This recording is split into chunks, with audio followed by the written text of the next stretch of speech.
Here are your three big truths for these moments of crisis. What do we remember? Well, first, we remember God is holy. God is holy. You see it in verse 13. Your way, O God, is holy. What God is great like our God?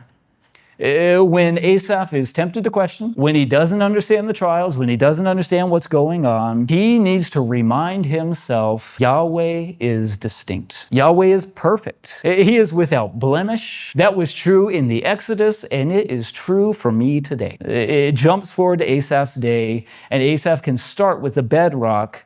God is holy. But not only is God holy, it's one thing to be holy, it's another thing to actually do what you want to do. And that's where he goes next. Not only is God holy, God is great. I mean, he mentions God's works, his wonders of the past, him parting the seas and redeeming his people. Well, God's not just holy, he is powerful. He is powerful. Nothing can hinder God. Nothing stands in his way. Well, that's truth number two, pillar number two.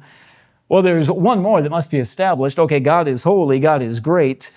Well, then maybe that means I'm suffering because he just doesn't care. Has he lost all compassion? Well, he says, no, we're not going there. Truth number three, God is caring. Boyce summarizes this. He says, and that means that even allowing the psalmist to fall into the depression with which the psalm began is not carelessness on God's part, but rather part of his total loving plan. God's love is not in jeopardy. God's care was proven. He says, go back and remember, he redeemed us. He led us like a little flock. God cared for us then. Surely he cares for me now.